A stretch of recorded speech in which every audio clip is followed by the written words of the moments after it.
Have you ever scrolled through TikTok and seen those couples who seem too perfect? Cute dates, matching outfits, the kind of love that makes people comment, relationship goals. But how much of it is real?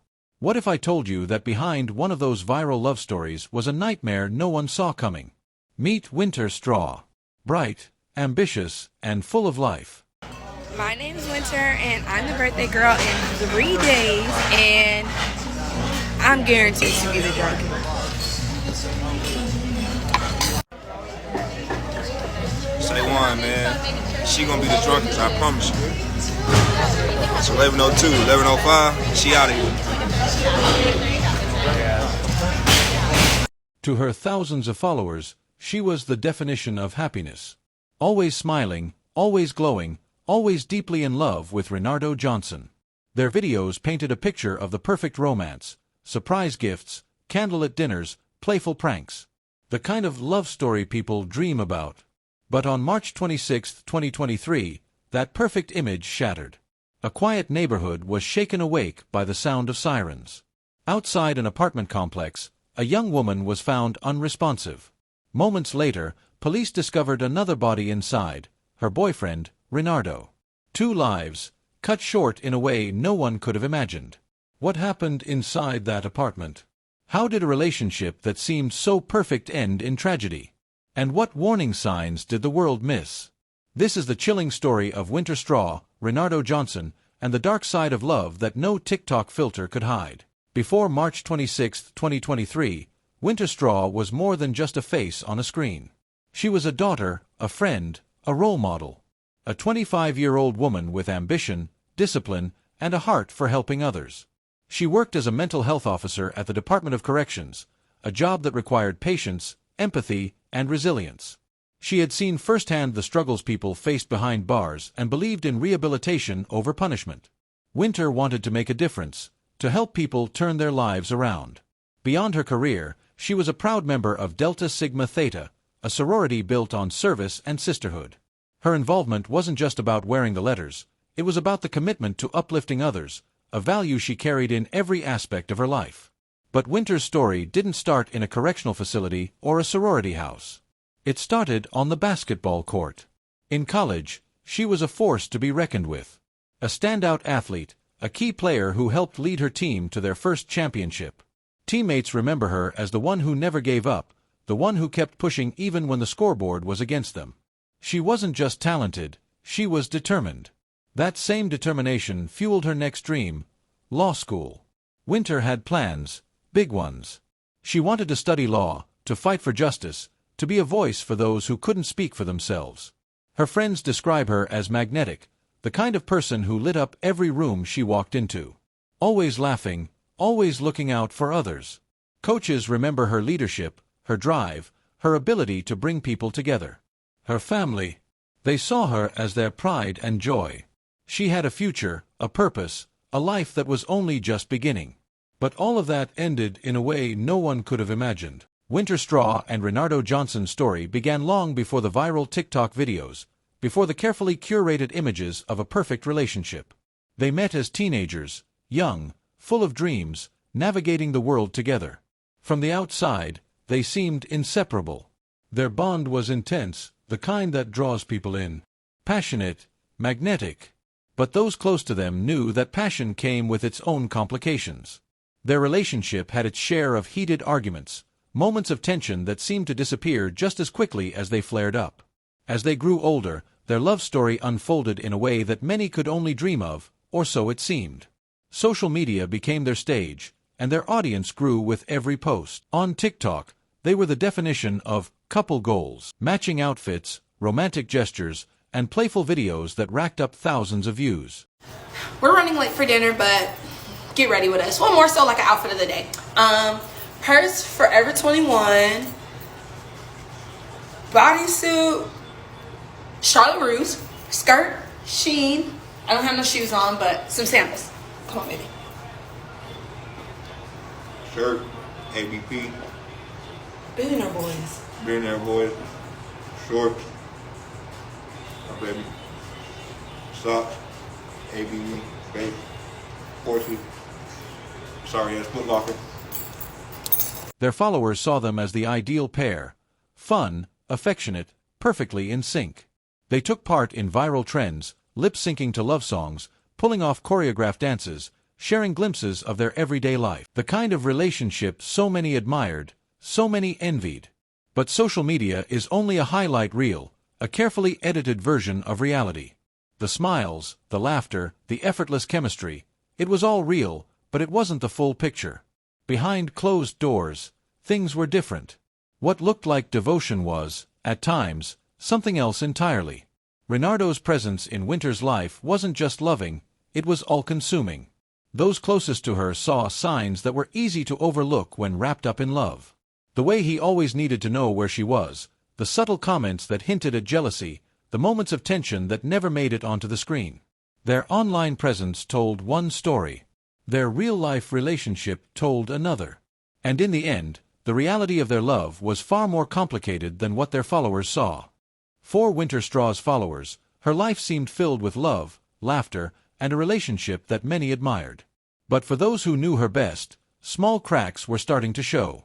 It started with cryptic posts, messages that seemed like song lyrics or random thoughts, but to those paying attention, they hinted at something deeper. A late-night tweet, "Love shouldn't feel like this." An Instagram story, "Sometimes, silence says more than words ever could." A comment under one of her TikTok videos, quickly deleted, "People only see what you show them." Her friends noticed, but when they asked, she brushed it off. "Just venting," she would say. "Nothing serious." But there was more to it. As Wynter's TikTok following grew, so did Reynardo's presence in her life. At first, it seemed like love, checking in on her, wanting to be part of her success. But slowly, it became something else. He started checking her phone, asking who she was talking to, why certain people were liking her posts. Small things at first. But then, it became more. "Why didn't you text me back right away? Who's that guy in your comments? You don't have time for me anymore." At first, Wynter laughed it off. "He's just protective," she told her friends. "It's nothing." But it wasn't nothing. Reynardo's presence in her life became more demanding. He wanted her to spend less time online, less time with her friends, more time with him. When she hesitated, he knew exactly what to say to make her feel guilty. "I thought we were in this together. All these people online don't care about you like I do. If you really loved me, you wouldn't need their attention." And so, she pulled back. She stopped posting as much, she stopped going out as often. Slowly, Wynter was becoming isolated, and she didn't even realize it was happening. Her family didn't suspect anything was wrong. There were no obvious signs, no bruises, no panic in her voice, nothing that screamed danger. Her mother later said, "We didn't see any signs, no black eyes, no signals." It was a complete shock. Because that's the thing about control. It doesn't always leave a mark you can see. On social media, everything is a performance. Smiling faces, perfectly edited clips, curated glimpses of life, each post designed to show the world only what the creator wants them to see. For Wynter Straw and Reynardo Johnson, their TikTok presence was no different. Their followers saw a young couple deeply in love, always laughing, always happy. Cute date nights, matching outfits, playful arguments followed by dramatic makeups, everything that made them the so-called couple goals. But outside the screen, reality was much different. Some viewers started to notice the cracks. The way Reynardo looked at her when she spoke, how she hesitated before responding. The moments when she seemed tense, even for just a second, before flashing a forced smile. It wasn't always obvious, but for those who had been in toxic relationships before, the signs were there. Then, the comments started. "Wynter, blink twice if you need help." "Girl, this ain't love. This is control. He doesn't look at you with love. He looks at you like he owns you." At first, Wynter ignored them. Then, she and Reynardo addressed the rumors the way so many influencers do, by turning it into a joke. They made a TikTok video. Set to a popular sound, the clip showed Reynardo staring at Wynter as dramatic music played in the background. She laughed, pushing him playfully, mouthing the words, "Y'all think I'm in danger?" The caption, "Y'all watch too many Netflix shows." The video went viral. Thousands of likes, laughing emojis flooding the comments, people tagging their friends. But not everyone was laughing. Some followers weren't convinced. "This is exactly what an abuser would make their victim do," one comment read. Another said, "Making jokes about it doesn't mean it's not happening." Yet, the video served its purpose. It silenced the concern, at least for a while. People moved on, assuming that if Wynter was really in danger, she wouldn't be joking about it. That's the trap of social media. It makes people question their instincts. If Wynter herself was saying everything was fine, who was anyone to say otherwise? And if Reynardo had been controlling her, why would she stay? The truth is, abuse doesn't always look the way people expect it to. It doesn't always leave bruises. It doesn't always involve screaming fights or dramatic breakups. Sometimes, it's quiet. A slow erosion of independence. A partner who isolates, manipulates, makes their victim question their own reality. And when the entire world is watching, the pressure to keep up appearances becomes even stronger. For Wynter, the TikTok videos weren't just content. They were a shield. A way to convince the world, and maybe even herself, that everything was okay. But social media cannot hide the truth for so long. March 26, 2023. It started as just another day. No warning, no final message that screamed for help. But by the time the night ended, 2 lives were gone. In the weeks leading up to this day, something had shifted in Reynardo. He was always protective, always needing to know where Wynter was, who she was talking to, what she was posting. But now, his control had turned into something else. He started fixating on her TikTok comments. Any message from a male follower, any compliment, any emoji, and it set him off. "So this is what you do now. Entertain other men online." Wynter tried to reason with him.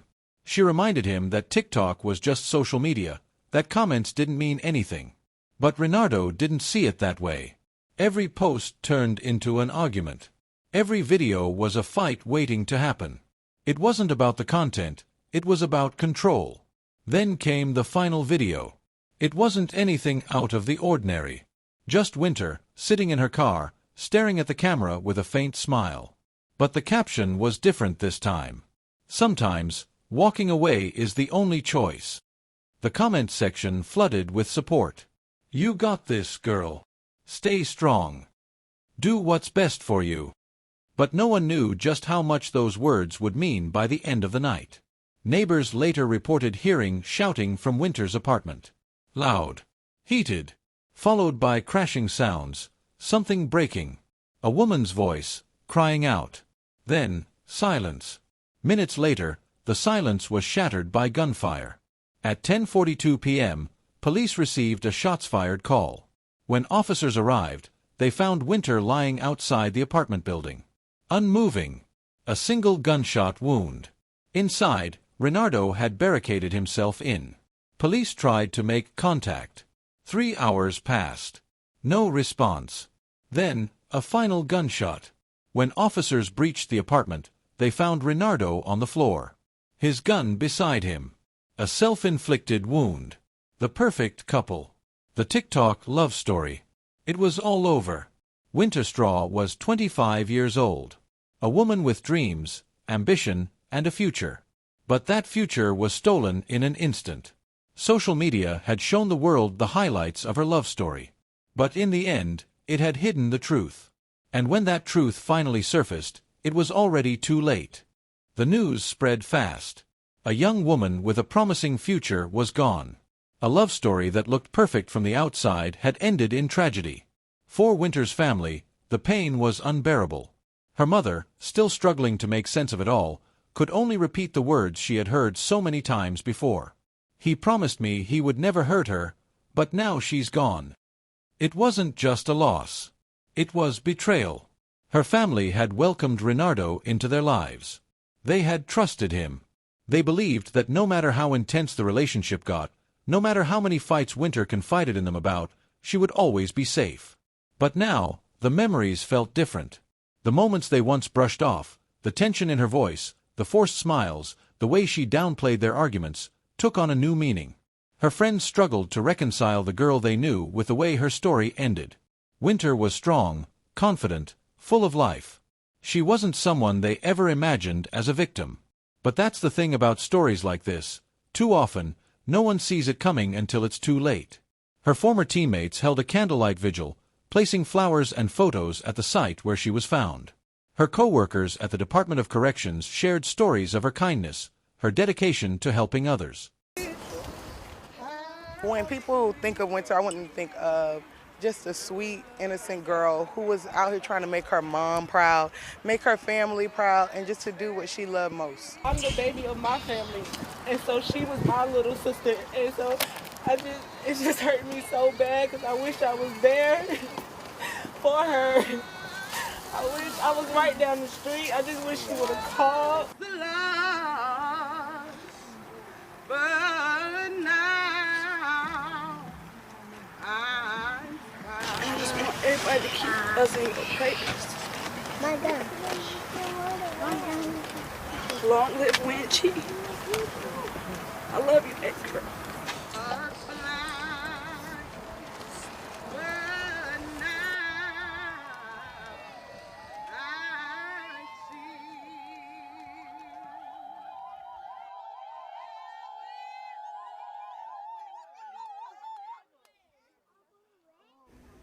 And then there was her mother, left with nothing but questions. Why didn't Wynter tell them how bad it had gotten? Why didn't they push harder? Could they have stopped this? But grief turned into something else, a mission. Clear, real clear. Domestic violence is not a joke. It's not something that we should take lightly. For those of you that are posting on Facebook and doing all that unnecessary stuff, I don't care what a person does to you. You don't have the right to take her life. You don't have the right to put your hands on nobody. Wynter's mother refused to let her daughter become just another statistic. She began speaking out, telling her story, warning others. She partnered with domestic violence organizations, pushing for better awareness, better resources for those in toxic relationships. She wanted people to understand that abuse isn't always visible, that it's not just about bruises or police reports. It can be emotional, psychological, control disguised as love.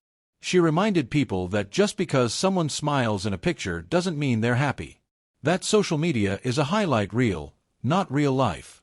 In the months that followed, Wynter's name became more than just a tragic headline. It became a call to action. Her story sparked conversations across the country about the hidden dangers of toxic relationships, about the warning signs people ignore, about how easily love can turn into something else. But for her family, the mission could never replace what was lost. A mother without her daughter. Friends without their best friend. A community without one of its brightest. Wynter Straw had dreams, ambitions, a future. She should have been here to live it. Instead, she became a reminder of the dangers that go unseen, of the importance of listening to the signs, of the reality that love should never come at the cost of fear. What happened to Wynter Straw was not an isolated tragedy. It was the result of a pattern seen far too often, one that starts quietly, almost invisibly, and escalates until it's too late. Her story forces us to ask difficult questions. How does love turn into control? How does devotion become possession? And how do we recognize the warning signs before they become fatal? Experts say that possessiveness doesn't start with violence. It begins with small things, constant check-ins, jealousy over innocent interactions, the slow erosion of independence.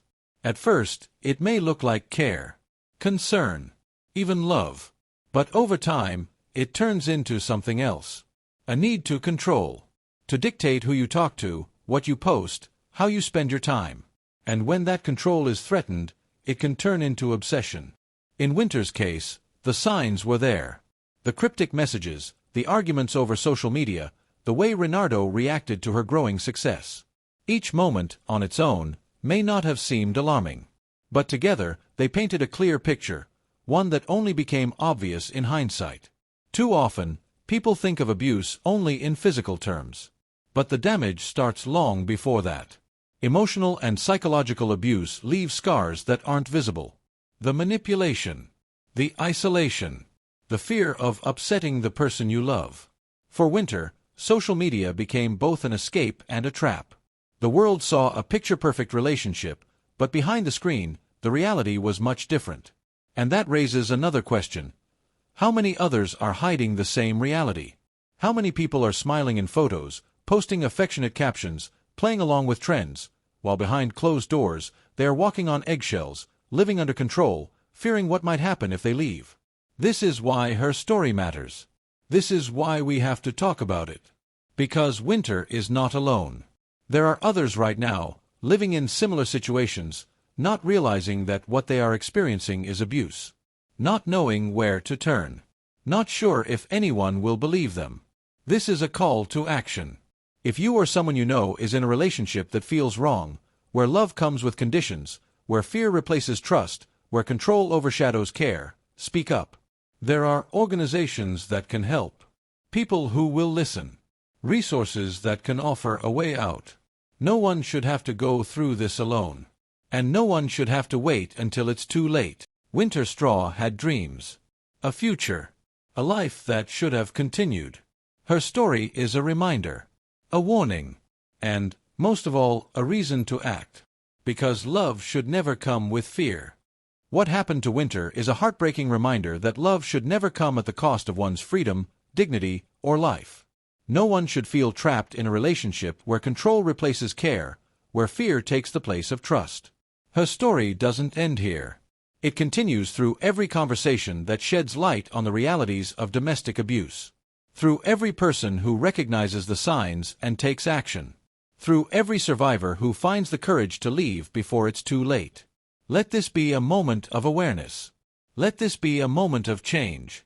If you or someone you know is in an unsafe relationship, speak up. There are people who will listen. There are organizations ready to help. No one should ever feel alone in their struggle. Wynter's story must not be forgotten. We honor her not just by remembering, but by making sure no one else has to suffer in silence. If this story moved you, if you believe in raising awareness, take action. Share this video. Talk about Wynter's story. Help someone who might be in danger. And most importantly, if you ever find yourself in a situation where love feels like control, where kindness is replaced by fear, know that there is a way out. Because love should never cost you your life. Thank you for watching. If you found this story meaningful, please like, subscribe, and share. The more people who hear Wynter's story, the more lives we can help save. Stay safe and stay tuned for next episode.